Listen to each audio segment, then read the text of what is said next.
Olá, pessoal, tudo bem com vocês? Hoje a gente vai falar sobre a polêmica do DIFAL, para você entender exatamente qual é o pé, o que está em jogo. Muita gente ainda não conhece esse panorama e é importante que todos estejam na mesma página para a gente saber o que vai acontecer daqui para frente. Então, muitos acompanharam ao longo dessa semana o julgamento da constitucionalidade da Lei Complementar 190 de janeiro de 2022, que trouxe a regulamentação do DIFAL, né, nas operações interestaduais destinadas a consumidor final, contribuinte ou não do ICMS. Notadamente aqui, o não contribuinte, que é o foco da discussão. E é sobre isso que a gente vai conversar aqui hoje. Então, pessoal, quem chegou aqui agora no meu canal, aproveita para se inscrever, já aciona o sininho aí para receber novas notificações, porque toda semana nós temos vídeos sobre matérias fiscais aqui nesse nosso canal. Questões relevantes, questões atuais que possam ser úteis para você no seu dia a dia. Então vamos aí conversar um pouquinho sobre o DIFAL. Mas se você chegou aqui agora, talvez você não me conheça, não é mesmo? Bom, eu sou a professora Renata Bilim, professora dos cursos de pós-graduação da Fundação Getúlio Vargas, da PUC, da USP, entre outras universidades. Também sou autora de livros e artigos científicos, doutora em Finanças e Tributação pela Universidade do Rio de Janeiro. Também sou advogada há mais de 20 anos na seara administrativa, contenciosa e consultiva tributária. Hoje atuo como conselheira no Conselho de Contribuintes de Recursos Fiscais, no CARF. Bom, acabando a nossa apresentação, vamos direto ao ponto, aquilo que nos interessa. O que está acontecendo? O que está em jogo nesse julgamento que todo mundo está falando sobre ele? Você abre o Instagram, está todo mundo da comunidade jurídica e tributaristas, normalmente, falando de DIFAL, fulano votou assim, fulano votou assado, vamos virar. O que é isso? O que está em jogo? Qual é a discussão? O que acontece, gente? Nas operações interestaduais, o ICMS ele é devido. Normalmente, boa parte desses valores, porque quem é o contribuinte do ICMS? É aquele que realiza uma operação de circulação de mercadoria, uma operação mercantil de uma circulação jurídica, daquele bem destinado à revenda com finalidade de lucro. E esse contribuinte é o vendedor, que realiza a operação com circulação de mercadoria. Então, eu aqui sou a vendedora, eu sou o contribuinte. Quando você realiza uma operação interestadual, ou melhor, dentro do seu estado, interna, aquele tributo vai ficar necessariamente para aquele estado onde a operação ocorreu. Ou seja, eu moro em São Paulo, se eu vou ali no supermercado, se eu vou numa empresa para comprar um ar-condicionado, ou se eu quero comprar um celular, ali no shopping, aquele ICMS daquela venda, ela ficou para o estado de São Paulo porque ela é local. Agora, quando você compra algo de outro estado, sendo você o destinatário que está localizado em outro estado da federação, a brincadeira pode mudar. Por quê? Porque nas operações interestaduais, quando você compra, você mora num lugar, mas aquilo que você comprou está vindo de outro estado, surge o problema eventual do DIFAL. Por quê? Nessas operações interestaduais, quando é destinada a consumidor final, é necessário o pagamento do DIFAL no destino, depois das regras introduzidas pela Emenda Constitucional 87 de 2015. Mas vamos entender primeiro de onde que veio essa emenda constitucional. Qual foi a decisão do Supremo? Por que essa loucura toda está vindo em xeque? O que aconteceu, gente? Desde a origem da Constituição, as operações interestaduais, ela tem uma pegada diferente das operações internas. Como eu falei, isso não mudou. As operações internas, o ICM fica para o estado de origem, lógico, ele é a origem e destino ao mesmo tempo, que não sai daqui, pela alíquota interna daquele produto de acordo com o regulamento do seu estado. Isso não mudou, continua igual. Mas quando eu destinava uma mercadoria a um outro estado e aquele que adquiriu a mercadoria, ele era consumidor final, o que é isso? Eu compro para usar, eu não compro para revender? Eu tinha duas situações específicas até a edição da emenda constitucional. Ora, quando aquele que adquiriu, ele não era contribuinte do ICMS, ou seja, eu, pessoa física, adquiri alguma coisa lá do estado do Rio de Janeiro e chegou aqui na minha casa em São Paulo. Eu, Renata, pessoa física, eu não sou contribuinte do ICMS. Logo, como é que ficaria essa operação? A Constituição determinava que esse ICMS dessa venda ficaria integralmente para a origem, ou seja, Rio de Janeiro, e a alíquota aplicável era aquela vigente no estado do Rio daquele produto. E tudo bem. Agora, se eu, Renata, aqui agora, sou uma empresa, uma loja de venda de artigos esportivos, uma loja de artigos de vinhos, não é mesmo? Para quem não sabe, eu tenho uma atividade dessa. E se eu, então, eu tenho uma loja que vende vinhos e eu compro do meu fornecedor lá em São Paulo, eu compro para revenda. Aí esse ICMS é diferente, porque fica tudo para a origem, com uma alíquota interestadual. Mas eu também posso comprar, eu, uma empresa comerciante, algo do estado de São Paulo, do Rio, da onde quer que ele venha, para consumir. Vamos imaginar que eu resolvi fazer todo o meu mobiliário não é um bom exemplo, que eu comprei, eu gosto de usar a lâmpada que não tem erro, né? Quando você pega lâmpadas, eu posso comprar lâmpadas para o meu estabelecimento comercial dentro do estado, a alíquota interna do estado onde eu comprei, e eu também posso comprar aquela lâmpada para o meu galpão, para o meu supermercado, para o meu atacado, de um outro lugar, porque é mais barato. Então, eu vou lá em São Paulo, eu estou aqui no Rio, e compro aquelas lâmpadas todas para colocar no meu estabelecimento comercial. Perceba, eu comprei para usar, eu não vou vender lâmpada. Então, se eu comprei para não vender, eu sou consumidora final. Só que a minha operação, sou uma empresa, eu pago ICMS, eu sou comerciante. Nessas situações, a Constituição determinava que esse ICMS dessa venda ele deveria ser repartido. Ou seja, parte desse valor ficaria na origem, parte desse valor no destino. A origem ficava a alíquota interestadual e o destino ficaria o DIFAL.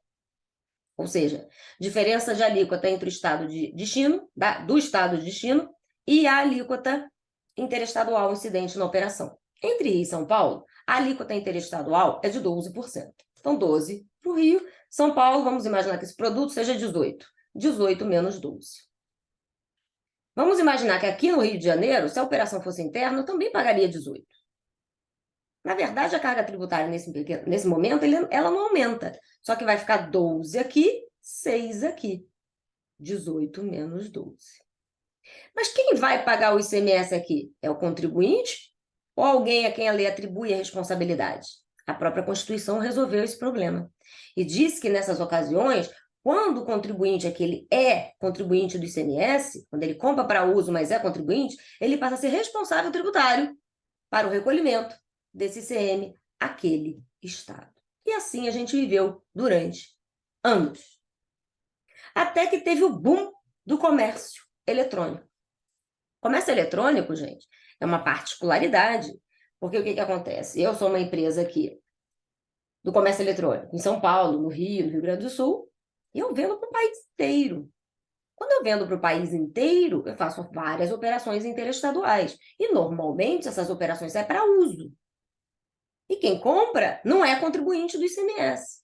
Então, na regra antiga, esse ICMS todo dessas vendas ficariam integralmente para o estado de origem, pela alíquota interna, daquele estado de origem. Então, ficava tudo para a origem pela alíquota interna do estado de origem, porque a Constituição assim determinava. Só tinha DIFAL quando era interestadual para consumo daquele que fosse contribuinte na operação própria. Como eu sou pessoa física, regra geral, tudo na origem, alíquota interna. Só que nisso, quando o comércio eletrônico ele cresce, gente, eu perco a arrecadação dos estados nas operações internas. Vamos pensar lá no Pernambuco, Alagoas, Ceará, no Mato Grosso. Muitas operações que eram feitas internamente deixaram de ser porque as pessoas optaram, até porque muitas vezes é mais barato, optar pelo comércio eletrônico. Então, a arrecadação interna perde em detrimento da origem, dentro desse cenário de que a origem aqui fica pela alíquota interna, nos casos de venda interestadual para destinatário final não contribuinte. Nessa época, eu me lembro muito bem que em 2011 teve até um protocolo para tentar o quê? Mudar esse negócio. O protocolo 21, talvez vocês se recordem disso. O protocolo 21, o que ele vai me dizer? É um protocolo assinado pelos estados do Norte, Noroeste e Centro-Oeste brasileiro, que implicaram e estabeleceram a obrigação do remetente, ou seja, o contribuinte, a pagar também o diferencial de alíquota nessas operações destinadas a não contribuintes, porque eles estavam perdendo arrecadação. Eu entendo o porquê que os estados quiseram fazer isso. Ele queria uma uniformidade. Só que eles fizeram por um instrumento que é inadequado, ele é inconstitucional, porque nesse momento a Constituição não falava sobre isso. E, de fato, esse protocolo ele foi declarado inconstitucional quando? Em 2014, setembro de 2014, salvo engano, com modulação dos efeitos para cautelar, que foi em fevereiro do mesmo ano, em 2014. Então, já sabendo dessa questão, desse problema do comércio eletrônico e dessa repartição de receitas para uniformizar o nosso sistema e as unidades federativas, que de fato houve uma desproporção, é que nasceu uma PEC, um projeto de emenda constitucional, para alterar o texto constitucional nesse tocante e, a partir de então, poder ser aplicada uma regra para essa questão. Foi nesse contexto que nasceu a emenda constitucional 87. A emenda constitucional 87, a princípio, ela deveria ter sido publicada no exercício de 2014, mas não foi. Ela veio no exercício de 2015, em abril de 2015, passando a vigorar em 1º de janeiro de 2016. E essa sistemática, ela altera o texto constitucional para igualar. Então, quando eu vendo para consumidor final, contribuinte ou não do ICMS, agora vai ter DIFAL de qualquer jeito, no estado de destino. DIFAL o que é mesmo? Diferença da alíquota interna do estado de destino menos a alíquota interestadual daquela operação. Muito bem, teve essa alteração constitucional, começou a vigir em 1º de janeiro de 2016. Nesse meio tempo, surgiram alguns convênios em 2015 para regulamentar a obrigação acessória, porque, afinal de contas, quem é que vai pagar esse ICMS agora no destino? Quando eu sou contribuinte do ICMS, não mudou, continua igual, eu que vou pagar. Agora, quando eu sou pessoa física, pessoa física, vou fazer isso? Não, a Constituição resolveu também esse problema.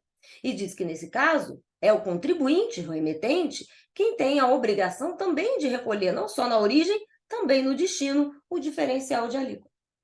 Só que eu antes pagava o tributo integralmente pela alíquota interna em São Paulo, agora eu estou pagando nos 27 estados da federação, ou melhor, 26 mais o Distrito Federal. Então mudou a minha contabilidade. Eu tenho que saber quais são as obrigações acessórias que eu tenho que cumprir, de que forma que eu vou emitir essas notas, de que forma que eu vou recolher o tributo, como que eu tenho que proceder, quais são as declarações que eu tenho que fazer, qual é o momento da incidência. E aí, então, existe um convênio para determinar como que isso tudo seria processado a partir de 2016. E foi o convênio 93 de 2015.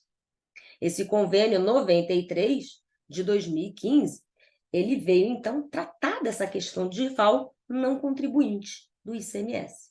Estabeleceu a base de cálculo simples, valor da mercadoria vezes a alíquota era o tributo a se pagar. Não tinha muito mistério. R$1.000, 1.000 vezes 12, 120, 1.000 vezes 6, 60, 180. Não mudou. Teoricamente, né? Poderia ser diferente. Mas veio assim, dentro da regra do convênio, estipulando essa base de cálculo, estipulando as obrigações acessórias, os regimes de informática que deveriam existir. E aí o contribuinte se ligou e falou, opa, tem alguma coisa errada aqui. Porque quando eu estou inaugurando uma nova relação jurídica entre minha contribuinte e o outro estado da federação, eu tenho uma nova modalidade de sujeição passiva. Eu antes devia integralmente para o estado de origem. Agora a sujeição passiva é idêntica, só que esse tributo vai ser o quê? Repartido. Então a sujeição ativa mudou. Hoje eu vou pagar 12 aqui, 6 lá. Então ele altera a regra matriz de incidência no critério pessoal da regra de incidência, no critério aqui do sujeição passiva. Ele inaugura uma base de cálculo. E aí, então, entendeu-se que isso daí não podia ser regulamentado por um convênio. Quem cabe avaliar as normas gerais em matéria tributária? É uma lei complementar. E quem diz isso? O artigo 146 da Constituição Federal. E a quem cabe definir as normas gerais em matéria tributária no tocante ao imposto, com relação a fatos geradores, bases de cálculo e alíquotas? Quem faz essas vezes? É uma lei complementar. E qual é ela? Normalmente o Código Tributário Nacional. Mas para fins de incidência do ICM, a gente sabe que tem uma lei complementar só para ele, que é a 87 de 96. E diga-se de passagem, a 87 de 96, pouco falava ou nada falava sobre as questões das vendas interestaduais destinadas ao consumidor final contribuinte. Embora isso seja papo para uma outra história. Agora a gente está falando ainda do não contribuinte, que obviamente nada falava, porque de 96 o troço foi alterado em 2015. E então o contribuinte buscou a tutela jurisdicional para dizer que aquele convênio ele violava a Constituição. Ele não podia tratar daquelas matérias. Quem tinha, às vezes, de realizar aquela função é uma lei complementar. E isso gerou uma ADI e uma repercussão geral. Anotem para lembrar. É a ADI 5469 do Distrito Federal e o recurso extraordinário 128.7019 também do Distrito Federal. A relatoria desse RE foi do ministro Marco Aurélio e a relatoria da ADI foi do ministro Dias Toffoli. Por tratarem do mesmo tema, elas foram julgadas conjuntamente. E quando então, no dia 25 de maio de 2021, ano passado, analisou-se a constitucionalidade daquele convênio e aquele convênio 93 foi de fato declarado inconstitucional, porque ele não poderia tratar de situações reservadas à lei complementar. Então, ele era inconstitucional do ponto de vista formal. E a matéria deveria ser regulamentada por uma lei complementar. Ganhamos. Só que, como a gente sabe, nem tudo que é declarado inconstitucional é retroativo. E a gente tem a regra da modulação dos efeitos. E os ministros do Supremo Tribunal Federal resolveram modular esses efeitos para 2022. Ou seja, essa decisão que dizia que o DIFAL era inconstitucional, DIFAL não era inconstitucional, perdão, que a criação das regras do DIFAL pelo convênio seriam inconstitucionais. Então, já que tem que ter uma lei complementar, eu acho que ele deu meio que o Congresso se mexe aí e faz alguma coisa. E mandou aplicar em 2022, quando então, de fato, o DIFAL deixaria de ser aplicado, a menos que viesse uma lei complementar nesse meio do caminho. Aí, então, ele ressalvou, nessa modulação também, as ações que já tivessem sido ajuizadas. Então, aqui a gente também tem a ressalva, vou mostrar aqui para vocês, aqui o dispositivo. Você tem aqui a modulação dos efeitos aqui, das cláusulas que tratam do convênio aqui, tanto para o Simples Nacional, também foram declaradas inconstitucional, assim como para as empresas do lucro real e lucro presumido, e ficando ressalvadas da modulação as ações judiciais em curso, até o julgamento daquele processo, dessa questão, né, dessa ADI e desse RE. Muitos contribuintes ficaram felizes da vida, né? Porque se ressalvou, poderiam se repetir de eventual indébito, ou se não pagou, vai deixar de pagar, e deixou de pagar eventualmente até o final do ano, e outros que nada fizeram iam ter que pagar, mesmo estando errado, porque só foram ressalvadas as ações em curso. Quem nada fez, não estava fora, e só valeria a partir de janeiro de 2022. Foi quando então, gente, a gente tem uma PEC também no Congresso Nacional, trazida pelo deputado Ciro, e que era para ter sido aprovada a ZAP, alterando a Lei Complementar 87, trazendo essas novas regras. Acontece que, no final do ano, foi aprovado pelo Congresso Nacional, Câmara e Senado, e foi levada à sanção presidencial bem no finalzinho do ano, salvo engano, foi no dia 26 ou 27 de dezembro de 2021. E essa lei ela só foi promulgada e publicada no ano seguinte, em janeiro de 2022. Ela foi promulgada no dia 4 e publicada no dia 5 de janeiro. O artigo 3º dessa lei complementar, ela diz que essa lei se aplica à anterioridade nonagesimal. Ela fala expressamente que eu aplicaria, com relação à sua imposição, o artigo 150, 3C da Constituição Federal. Ou seja, teria que esperar, a princípio, 90 dias da data da sua publicação para que ela pudesse vigir e os estados, consequentemente, pudessem voltar a cobrar o DIFAL. Era esse o cenário inicial da Lei Complementar 190. Muitos estados editaram normas, até porque as leis, percebam que a Constituição não cria tributo. Quem cria tributo é a lei do ente instituidor. As leis dos estados já estavam aí há muito tempo cobrando de pau, já tinha lei. O problema é que ela perdeu a sua eficácia a partir do momento que eu não tenho essa lei complementar. Tanto que alguns ministros, por exemplo, o Toffoli, o próprio Alexandre de Moraes, no voto deles, eles falam, opa, não estou dizendo que essas leis são inconstitucionais. Acho que ninguém disse isso, na verdade, não só eles dois. Só que elas ficam com a sua eficácia suspensa. Se está suspensa, o dia que vier a lei complementar, eu volto a cobrar. Pelo menos era essa a intenção do voto desses ministros. Elas não foram declaradas inconstitucionais, mas elas estavam pendentes de ter eficácia pela ausência daquela lei complementar.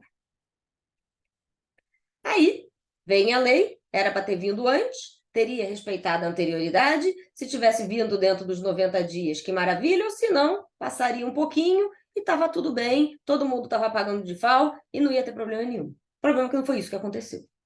Veio dentro do exercício de 2022, mandando aplicar a pena os 90 dias.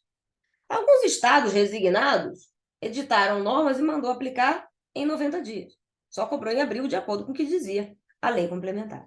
Outros estados ficaram aborrecidos, que a lei complementar ela não podia limitar a minha autonomia. Eu posso cobrar imediatamente. Se minha lei está suspensa, só estava precisando da lei complementar, a lei complementar veio, eu posso cobrar imediatamente. E pediram ali o estado do Ceará e o estado do Alagoas, nessas duas ADIs que vieram na subsequência, que é a ADI 7070 e a 70/78, 70/70 e 70/78, Alagoas e do Ceará, pleiteando a incondicionalidade da norma, no que toca à sua, cobrança imediata.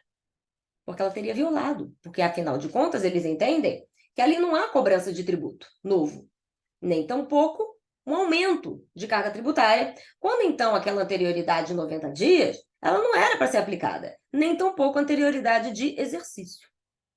E trouxe ali uma série de argumentos para que os ministros analisassem e mandassem aplicar imediatamente a cobrança do DIFAL.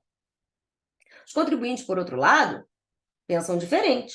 Eles entendem, opa, aqui teve uma alteração da relação jurídica tributária, no seu elemento pessoal. Agora eu não vou pagar tudo eu não vou pagar tudo para a origem pela alíquota interna. Agora eu vou pagar um pouquinho na origem, um pouquinho no destino. Então eu tenho uma nova relação jurídica entre mim e o estado de destino, que até então não existia essa relação jurídica. Eu pagava tudo na origem. A base de cálculo foi trazida por um convênio. Agora está na lei. Tudo bem que não teve um aumento efetivo de carga, na minha opinião. Mas agora está numa lei complementar. Então, embora não haja ali necessariamente um tributo novo, mexeu-se na regra de incidência tributária. O que leva a crer que se mexeu na regra é realmente uma situação nova, acarrear a aplicação da anterioridade. E como C, a linha C, o 153C da Constituição, fala de 90 dias e se refere imediatamente à linha anterior, que é a B, então não tem que aplicar só 90. Eu tenho que aplicar 90 mais o exercício seguinte. Conclusão, só me cobrem o DIFAL em 2023. Porque, afinal de contas, aumenta a carga em algumas situações e alterei a relação jurídica criando uma nova situação, o que carrega a aplicação das anterioridades. Aí ficou a briga de foice. Aí eu tenho uma ADI da ABIMAC, trazida para beneficiar o contribuinte, que é a 7066, e duas outras que pedem outras coisas completamente diversas, na ADI do Alagoas e na ADI do Ceará. É exatamente essas três ADIs que foram analisadas esta semana pelo Supremo Tribunal Federal. Mas antes dessa loucura, o voto do relator já tinha sido proferido. O voto do relator é o ministro Alexandre de Moraes. E não me surpreendeu em nada, porque o voto do ministro Alexandre, quando ele declarou a inconstitucionalidade do convênio, tudo levava a crer que ele ia falar exatamente o que ele disse. Ou seja, ele deu provimento às ADIs dos estados do Ceará e de Alagoas e julgou improcedente a da ABIMAC, no sentido de que realmente suspende a eficácia da norma. Se suspende a eficácia da norma, só falta a lei complementar. A lei complementar veio, se aplica imediatamente. Entendeu também o ministro que ali não tem aumento de tributo, nem tampouco a instituição de um tributo novo, motivo pelo qual os princípios das anterioridades, noventena e de exercício, não deveriam ser aplicáveis, e afastou, inclusive, o artigo 3º da Lei Complementar 190, porque não caberia ao legislador criar situações não trazidas pela Constituição. Ele entende que o controle de constitucionalidade do legislativo na edição de suas normas, ele é cabível. Mas se não há tributo novo, na opinião do ministro, nem tampouco a instituição da majoração daquele tributo, não há que se falar na aplicação dos 90 dias, nem tampouco do exercício. Então, ela se aplicaria imediatamente. Pede vistas o ministro Dias Toffoli, que resolve, então, avaliar o tema com uma outra perspicácia. Ele fala, opa, a Lei Complementar 190, ela trata dos 90 dias. Aquilo ali é uma vacácio legis. Então, vamos respeitar esses 90 dias. Mas como ela ficou suspensa, e a partir do momento que vem a lei eu poderia aplicar, eu só não apliquei porque eu tenho 90 dias que a própria lei assim determinou. Então, ela passaria a vigir após os 90 dias determinados na própria lei complementar. Ou seja, dentro do mesmo exercício, a partir de abril, para 4 de abril, mais ou menos, de 2022. Nessa oportunidade, também vêm agora os votos dos outros ministros.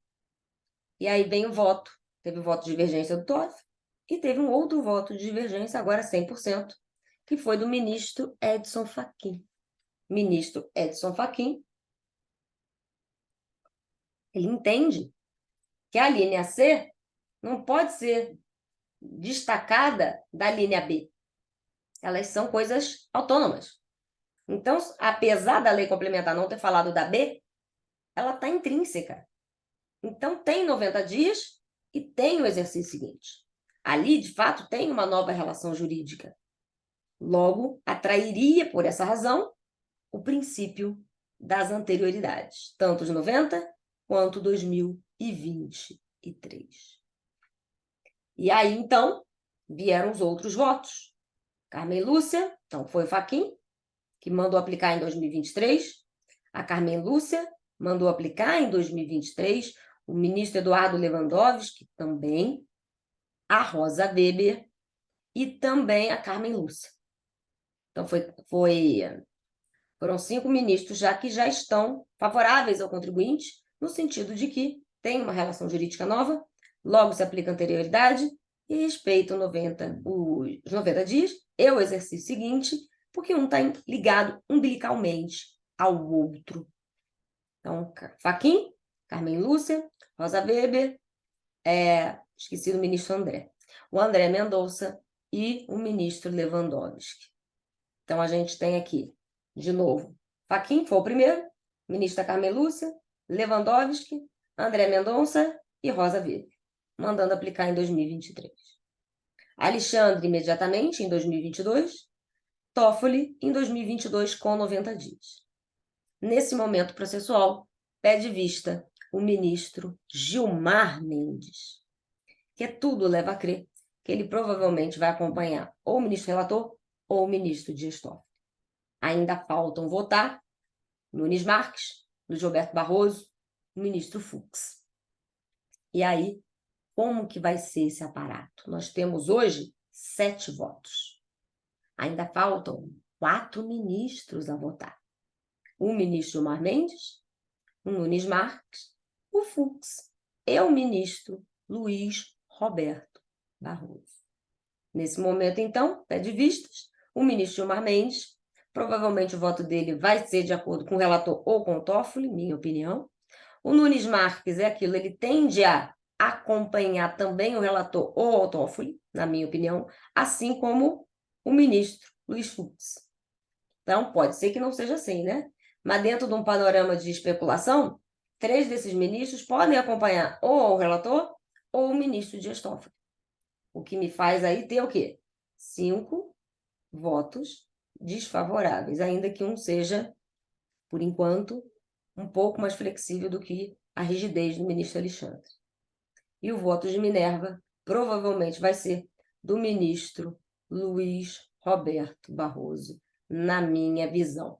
Mas pode ser que nada disso aconteça, pode ser que outros ministros também já entendam pela aplicação a 2023 e a gente resolva isso por maioria, não só maioria de 1, né? 6 e 5, porque não 7 e 8, né? Comparado aos outros dois. Enfim, vamos ver o que irá acontecer. Então, foi exatamente isso que aconteceu nesse panorama. Afinal de contas, aplica para 2023, imediatamente em 2022 ou em 22 com noventena. Então, a gente tem aí essas particularidades que tratam sobre esse tema. Confesso a vocês que esse placar me surpreendeu. Me pareceram que alguns desses ministros que votaram a 2023, na leitura e na leitura de votos anteriores, parecia que eles iriam acompanhar o relator, ou mesmo o ministro Dias Toffoli. Não foi o que aconteceu. Então, para mim, foi uma certa surpresa. Então, a gente teve essa virada e, muito provavelmente, é possível que o contribuinte saia vencedor, embora, sabe lá Deus se vai ter modulação dos efeitos aqui, não me parece que seria cabível uma eventual modulação, mas tudo é possível em se tratando de Supremo Tribunal Federal. Então, o negócio é a gente ficar atento, não sei quando isso vai voltar à pauta, e esperar. Vencemos algumas batalhas. Agora vamos esperar para, quem sabe, a gente vença a guerra. São essas as considerações para que você se tenha aí inteire dessa questão, fique atento, antenado com essas informações jurídicas que estão ocorrendo no nosso universo tributário. Não esqueça, então, de acionar o sininho, se inscrever no canal e te vejo no próximo vídeo. Forte abraço!